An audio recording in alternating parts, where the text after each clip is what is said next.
자, 첫 번째 닉네임은 이제 부자 되고파라는 분이신데 만 25세. 그럼 되게 어리시네요. 어리시고요. 그리고 이제 여자 간호사분이신데 소득이 330만 원. 나쁘지 않아요. 근데 간호사분들이 네. 이 정도면 거의 초임이나 1, 2년 차 아닌가요? 예. 많이 받네요. 많이 받는데 이분이 많이 받는 이유가 모든 간호사분이 모든 지역에서 모든 병원에서 그런 건 아니고 네. 대학병원. 대학병원. 대학병원이라서 이렇게 많이 받는 거예요. 그래서 사실 이분이 고민이 있습니다. 그러니까 대학병원에서 이만큼 받다 보니까 집은 지방인데 네. 이 올라오셔가지고 네. 이 수도권 쪽에 올라오셔서 근무를 하고 계세요. 지방에서는 근데 이만큼을 주는 병원을 찾을 수가 없는 거예요. 그래서 또 고민인. 그러니까 간호사분들이 참 좋은 게 뭐냐면 병원은 어디 가나 있으니까 네. 맘만 먹으면 취업이 가능하거든요. 그러시더라고요. 네. 네. 그런데 이 소득이 너무 다른 거예요. 하는 일은 사실 빡센 건 똑같은데 네. 어디 병원을 가나 환자는 오는데 네. 똑같은 빡셈에도 불구하고 서울 지역이나 수도권 큰 병원에서 일하면 많이 받고 네. 그렇지 않은 지방에서 일하면 적게 받고 그런 편차가 있어가지고 고민스러운. 어쨌든 저축도 많이 하시네요. 네. 자, 그런데 한번 사연을 보겠습니다. 네. 안녕하세요. 집을 떠나서 일하러 올라온 지 2년 반 넘었다. 그러니까 지방에 계시다가 예. 그런 것 같아요. 근데 친구들이랑 병원 사람들에 비해 모은 돈이 현저히 적어서 고민입니다. 2020년 병원에 입사했을 때 돈을 모은다기보다는 쓰기에 바빴습니다. 그러니까 만 23살에 사실 돈 모은다 이거 쉽지 않죠. 네. 취업하신 지 얼마 안 됐는데 이때 백수였던 남자친구와 같이 먹는 식비는 제가 거의 80% 부담했어요. 그래도 저는 20% 남자친구가 낸 게 대단해. 근데 무슨 돈이 있었을까? 그래도 뭐 용돈 같은 거 정도. 대부분이 배달 음식이었고요. 하고 싶었던 피부과 결제 등을 막 하고 살았습니다. 사실 그럴만 할 것 같아. 23살에 한 300 정도 가까이 벌면 저러고 막 하고 살아도 부족함이 없잖아요. 그러니까 그리고 또 이런 사연의 또 공통점이 약간 그러니까 너무 빨리 벌었으니까 사실 남들은 용돈 받고 있는 시절이니까 그쵸. 용돈 정도 제하고도 한 200 몇십만 원 더 버는 건데 그냥 뭐 공짜로 돈 생기는 느낌인 것 같기도 하고 그러니까 더 쓰시는 것 같아요. 이때 주식도 깔짝깔짝 했었는데 하루 종일 폰 붙잡고 있는 저를 보면서 주식은 깔끔하게 적었습니다. 이 당시 살았던 곳이 월세 45에 관리비 6만 원이라 주거비도 만만치 않았어요. 단기연금 대출. 이게 그 카드론. 카드론으로 돌려막기 하면서 살았어요. 근데 이거는 솔직히 쉴드 치기가 좀 어렵네. 네. 저거는 몰라서 그랬을까? 번 돈 쓰면 건 괜찮은데 그렇죠. 그걸 오버해서 쓴 거잖아요. 네. 처음에는 개념이 잘 안 서 있다 보니까 긁으면서 내가 얼마 쓰는지 모르는데 청구 금액 보니까 월급보다 더 나왔어. 처음에는 연체하는 분들도 많아요. 연체하면 뭐 세상 쪼개지겠어 하는데 생각보다 굉장히 심각한 연락이 오거든요. 바로바로 와요. 바로바로 연락이 오니까 무서워가지고 그럼 이거 어떻게 해야 될까? 답이 없죠. 이게 신용대출 같은 걸로 어떻게 안 돼요? 그런데 그 생각을 아마 대부분 여기서는 안 하실 거고 하루 이틀 밀린 거 지금 당장에 어떻게 꺼야 되니까 그래서 은행 가가지고 대출 받는 거는 23살, 24살 나이에 문턱이 높죠. 아마 그래서 쉽게 받을 수 있는 대출로 메꾸거나 요즘엔 진짜 조심하셔야 될 게 카드 리볼빙. 리볼빙이 엄청나게 늘어나고 있는데 이 리볼빙 서비스가 이율이 저런 대출보다도 더 비싼 경우가 많습니다. 그냥 맥시멈이요. 19.99%. 그러면은 여기서 궁금한 게 만약 연체를 했어요. 네. 연체하거나 뭔가 좀 이렇게 좀 그 금전적으로 좀 카드사한테 약간 지금 잡혔단 말이죠. 그럼 카드사가 이렇게 유도를 하나요? 리볼빙이나 뭐 이런 거 론을 쓰라고? 글쎄요, 그걸 알려주는지는 모르겠어요. 근데 알려주는 거 자체가 다른 금융기관에 알려주는 건 그건 불법이거든요. 우리 거 연체됐으니까 저쪽에 빌려가지고 갚으시면 됩니다. 이거는 안 되고. 그거는 안 되는데. 그러니까 왜 리볼빙으로 가는지 처음부터 사실. 그렇게 유도를 해요. 그래요? 카드를 만들고 나면 상담원 전화 오잖아요. 고객님 그래서 혹시나 연체되고 자금이 이렇게 부족하실 때 10%만 결제하시면 다음 달로 밀어주고 저희가 알려준대요. 요즘에는 리볼빙으로 연결돼 준대요. 추천해 준대. 그러면은 23, 4살이면 나도 모르게 진짜? 우선은 카드사에서 빌렸으니까 카드사에서 뭔가 이렇게 해야겠다 하면서 이렇게 하는 거 아닐까? 그렇게 하면 이제 심각해지는 게 리볼빙 기본 등록 저거 압니다. 저도 저런 게 왔었어요. 그러니까 저도 전화 와가지고 저거 뭐 체크 해제했던 게 기억이 납니다. 다 끊으셔야 되는데 그냥 리볼빙으로 뒤로 가면서 복리로 계속 불어나는. 리볼빙 한번 들어가면 절대 못 나온다고 소장님이 예전에 한번 얘기하셨죠. 절대 안 됩니다. 리볼빙 절대 하면 안 됩니다. 어쨌든 카드 돌려막기로 갔어요. 그랬는데 연말정산 환급금이 한 150 정도를 받으면서 모든 빚을 청산하고 그러니까 빚이 많은 것도 아니었네요. 이 당시 저축한 돈은 아예 없었고요. 학교 다닐 때 있던 학자금 대출 700만 원은 상환했습니다. 잘하셨네요. 월세에서 전세로 이동해서 주거비 부담도 줄였죠. 이후에는 남자친구도 취업해서 20년도보다는 괜찮아졌지만 여전히 하고 싶은 거 PT 경매 강의 하다 보니까 21년도에도 모은 돈이 거의 없었고 제대로 모은 것은 22년도부터입니다. 아까 195만 원 저축한다고 하신 게 이제 올해부터. 올해부터.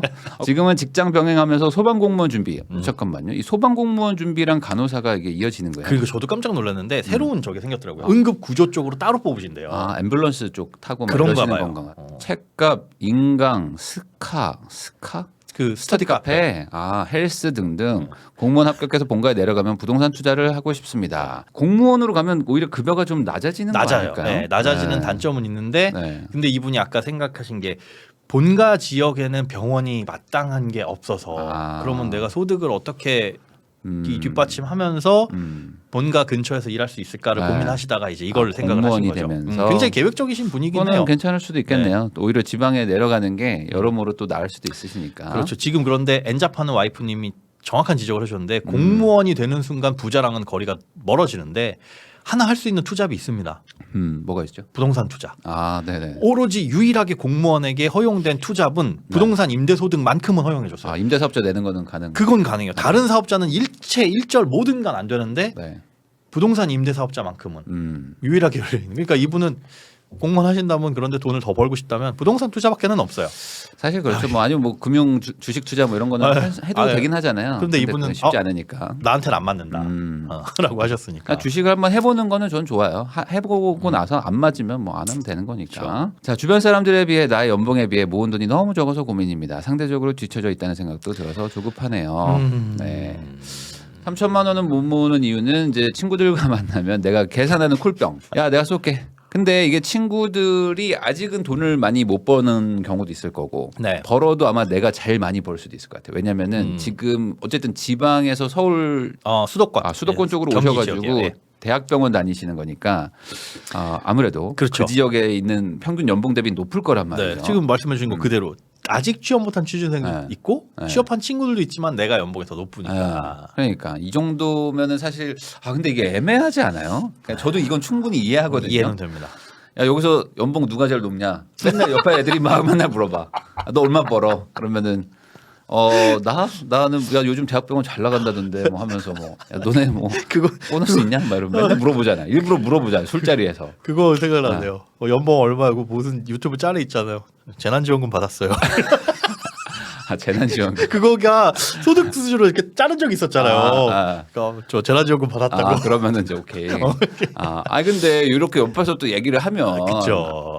그래 내가 낼게. 그리고 얘기 안 해도 뻔히 이 친구 취업 준비생, 이 친구는 이제 막 취업해서 인턴, 뭐 딱 봐도 이름 없는 회사 이러면 내가 많이 버는데 그러니까. 그걸 또 이제 n분의 1 하자 그러면은 네. 너는 돈 안 버니까 내지 말고 너는 좀 덜 내. 이것도 애매하잖아요.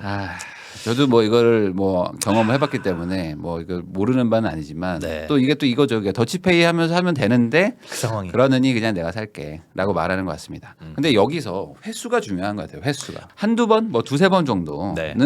뭐 기분이니까 낼 수 있지만 그 어느 순간 뭐 내가 무슨 뭐 양육하는 것도 아니고 맞아요. 자주 일어나다 보면 당연시돼요. 그렇죠. 호의가 권리인 줄 아는 네. 거죠. 만나면 당연히 얘가 사겠거니 해서 네. 지갑도 안 들고 나오는. 제가 그 경험이 있습니다. 네. 다 같이 술을 먹자는 거예요. 네. 그래서 그래 술을 먹자. 그때 제가 이제 연봉이 좀 높았으니까. 근데 그때 제가 시간이 안 됐어요. 그랬더니 야 그럼 다음에 보자. 친구들이 오늘 테이크 안 되는구나. 그럼 다음에 보자.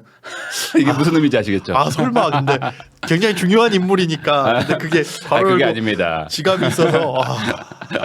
그래서 갑자기 모임이 파했던 그런 기억이 있습니다. 이게 처음에 한두 번은 장난 같을 수도 있지만 나중에 되면 기분 되게 나쁠 수도 그렇죠. 있고 내가 무슨 뭐 쩐주야, 물주야 뭐 그런 느낌도 들 수가 있고. 그래서 사실은 용돈이라는 거 뭐 친구들한테 한번 쏠 수도 있고 그런데 정해놓고 사시는 거. 그러니까 저는 이제 취업하고 나서 한두 달 정도 그때까지는 뭐 괜찮다고 봅니다. 뭐 어쩔 수 없으니까. 근데 이제 꾸준하게 지속적으로 계속 내는 거는 좀 아닌 것 같아요. 두 번째로 돌발성 지출 한 번씩 크게 지릅니다. 명품 가방. 근데 명품 가방 사실 정도의 그런 소득이 아니신데. 저는 명품 가방 개인적으로 생각하는 거지만 명품 가방 살 정도의 소득은 그냥 뒷자리가 7개는 넘어가야 되지 않나. 쥐가 7개라는 얘기는 그러면은 월 1,000만 원 이상은 벌어야. 월 1,000 정도.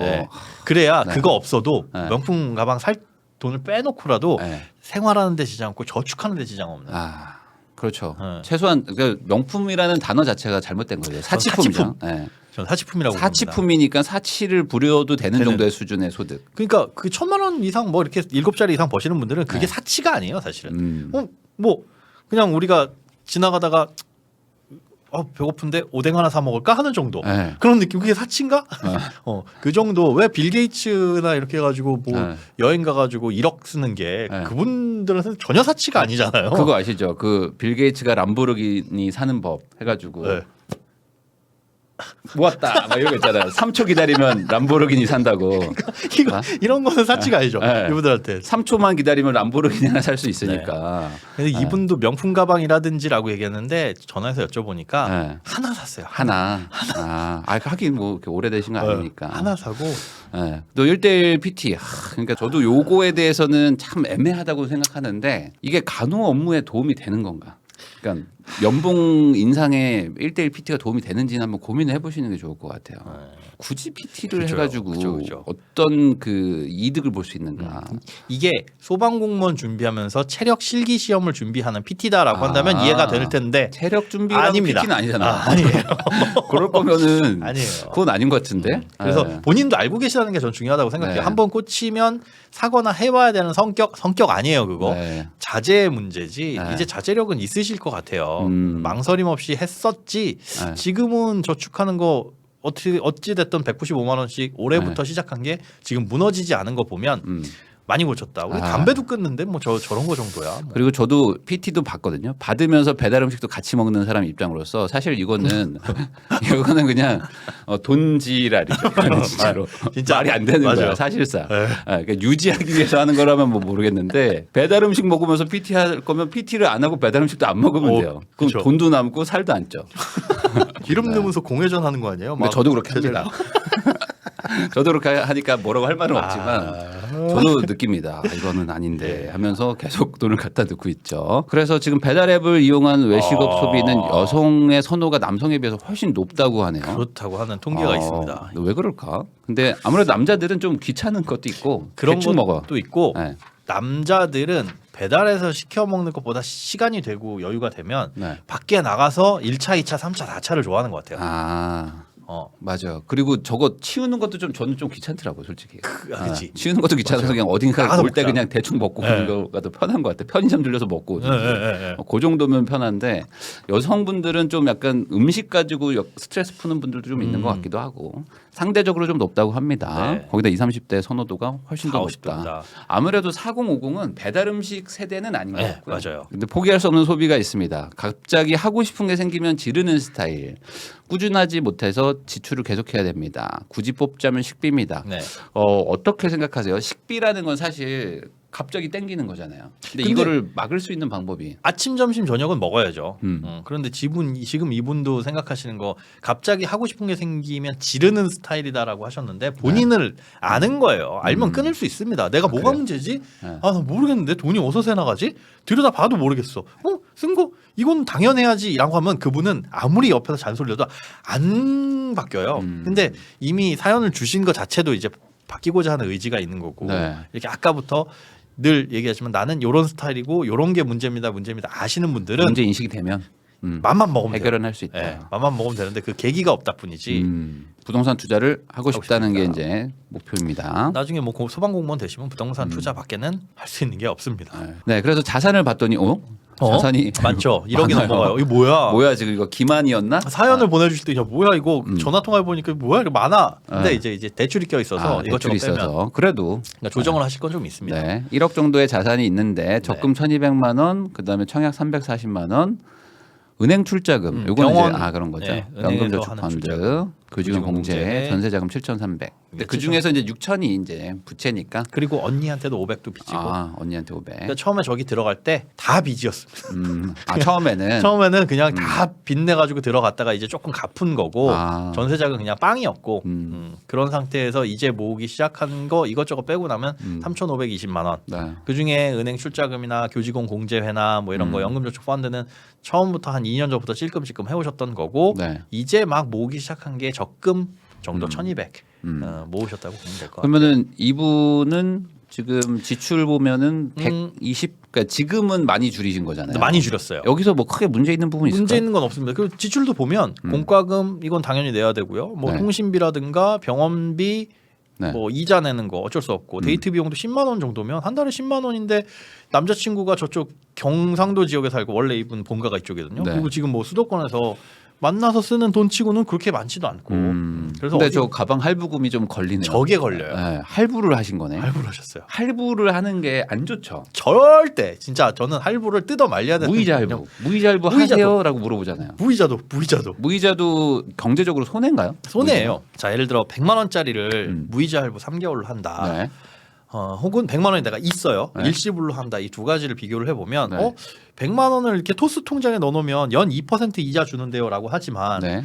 그 100만 원을 내가 갖고 있는 기간이 3개월밖에 안 되잖아. 그것도 줄어들면서 그렇죠. 100이었다가 60이었다가 30이었다가 사라지는 3개월 만에 사라지는데 그러면 온전하게 연 2% 이자도 못 먹고 해봐야 뭐 한 3개월 시자니까 2만 원에 이 3을 넣으면 한 6천 원, 5, 6천 원 될 거예요. 네. 그런데 무이자 할부나 뭐 이렇게 끊게 되면 포인트 적립이 안 됩니다. 포인트 안 해주죠. 네. 네. 실적도 안 쌓여요. 근데 요즘에 포인트 적립되는 거 보면은 뭐 해도 0.7 잘 나오는 거는 뭐 1%까지 포인트 적립 해주는 거 있으니까 네. 차라리 포인트는 요즘에 현금이죠. 네. 포인트 받는 게 훨씬 더 이득인 거고 그 숫자적으로 금전의 이득을 따졌을 때도 별로 무이자 할부가 좋은 거는 전혀 없고 포인트를 못 받으니까 차라리 손해일 가능성이 그쵸. 높다. 고정 비용이 저렇게 생겨버립니다. 32만 원.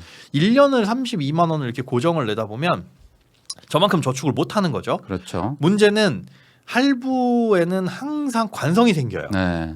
그러니까 카드 한도는 줄어들었는데 소비는 그대로 가니까. 그대로 가요. 그러다가 저 할부가 딱 끝나죠. 네. 그럼 다음 달 카드 값을 보는데 야 130만 원 나오던 게 100만 원밖에 안 나와? 뭐지? 그럼 할부가 끝났어요. 네. 또 질러. 또 질러요. 왜? 어차피 쓰던 돈이니까 네. 이걸 저축할 생각을 하면 참 박수 치죠. 그럴 생각할 거였으면 할부 안 해. 그렇죠. 그러니까 이게 소비라는 것 자체가 이미 비경제적인 활동일 수도 있기 때문에 맞아요. 여기서 뭔가를 따진다기보다는 그냥 네. 안 하는 게 제일 좋고요. 한다면은 소비에 한해서는 좀 일시불로 하셔라. 네. 투자가 아니니까. 맞습니다.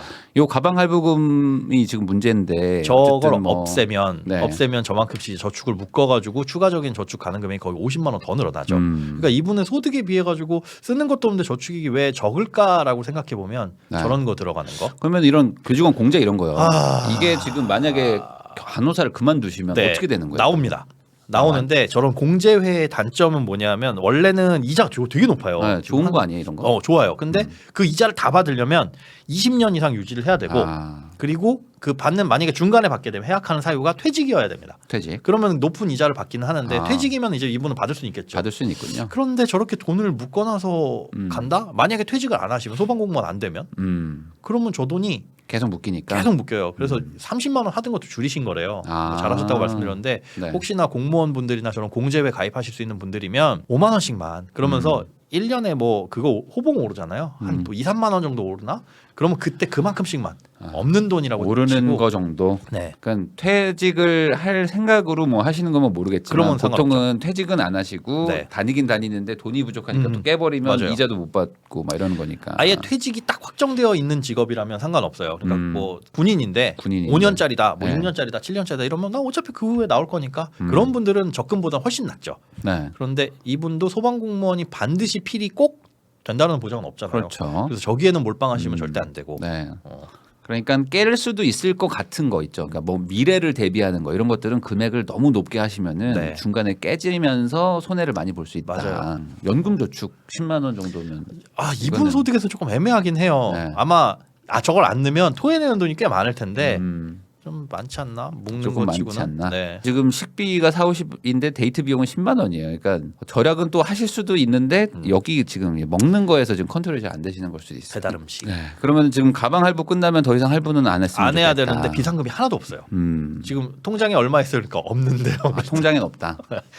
모든 건 다 적금에 들어가 있고 네. 그렇기 때문에 그래서 저런 갑작스러운 지출이 생겼을 때 없으면 또 카드를 긁게 되거든요. 네. 그래서 현금 준비를 해야 되고 그다음에 이런 고민들 하시는 비슷한 일들 이분들 같은 경우에는 이직을 한다 뭐 그걸 준비한다 하는 동안에 소득이 끊길 수 있잖아요. 있죠. 그것들을 잘 준비를 해놓으셔야 돼요. 안 그러면 죽도 밥도 안 되는 경우가 있어서 이분 같은 경우에 소방공무원 준비하는 그 기간 그리고 임용을 합격을 하게 되면 바로 또 돈이 나오는 게 아니죠. 네. 소방학교 가야 되고 학교 갔다 와도 발령이 안 나는 수가 있습니다. 티오가 안 나면. 그래요? 네, 그러면 손가락 빨고 있어야 돼요. 또. 그래서 그 기간 동안의 비상금 지금 모아놓은 돈 그때 가서 쓰겠죠. 그리고 결혼 생각 있냐고 여쭤보니까 빠르면 3년, 늦어도 5년 안에 하시고 싶다. 그래서 이런 거 저런 거 생각하면 이래저래 돈이 많이 필요하시네. 많이 필요해요. 네. 근데 그 정도 모을 수 있을까?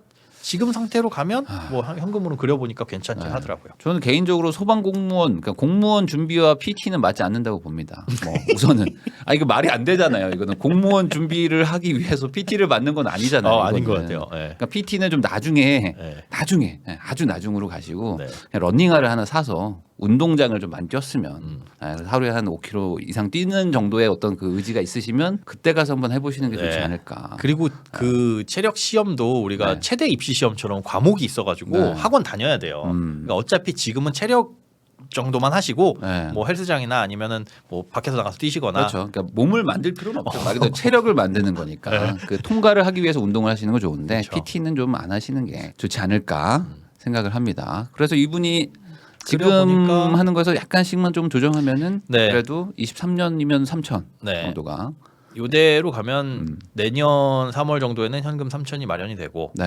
요대로 그냥 쭉 간호사 생활하면서 25년 그러면 현금 1억. 현금 1억이 보입니다. 그러면 이분이 생각하시는 결혼 시점이 저때쯤이잖아요. 그러면 이제 1억 마련을 하 있는 상태고 그러니까 저걸 왜 보여드리냐면 나 3천 모았으니까 부동산 투자할 거야. 그리고 앞으로 돈이 모이는데 그걸 홀랑 다 투자에 집어넣어 버리면 물론 그게 내가 살 주거지일 수도 있지만 결혼할 때 돈이 또 없습니다. 그러니까 그런 것들도 판단을 내가 3년 후에 결혼할 시점 되면 얼마 모여 있을까?